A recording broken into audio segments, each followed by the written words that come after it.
Student মই আজি এটা ইম্পৰ্টেণ্ট টপিকৰ বিষয়ে আলোচনা কৰিম। তো টপিকটো হ'ল আমাৰ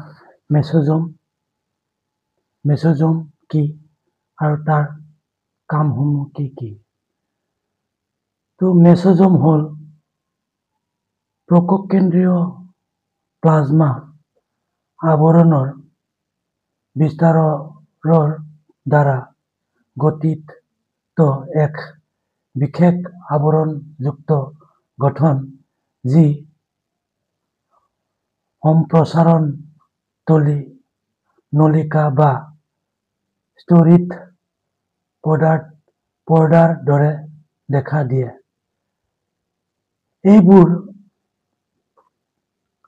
কোষৰ গঠন DNA অনুকৃতায়ন আৰু অবৈধ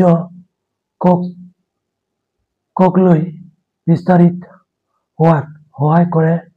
ইহঁতে শ্বসনকৰণ প্ৰক্ৰিয়া প্লাজমা আৱৰণৰ উপৰিভাগৰ ক্ষেত্ৰ বঢ়োৱাত আৰু উৎসেচকৰ পৰিমাণ বঢ়োৱাত সহায় কৰে। এতিয়া এনচাৰটো ধুনীয়াকৈ লিখি লোৱা।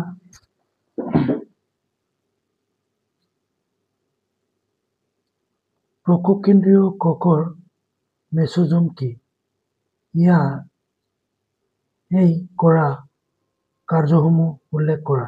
উত্তৰ: মেছ'জম হ'ল প্ৰকোপকেন্দ্ৰীয় প্লাজমা আৱৰণৰ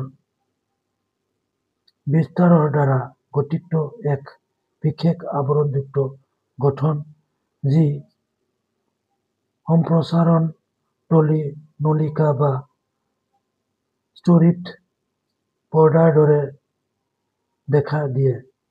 এইবোৰ কোষৰ গঠন DNA অনুকৃতায়ন আৰু অবৈধ কোষলৈ বিস্তাৰিত হোৱাত সহায় কৰে। ইহঁতে শ্বসনকৰণ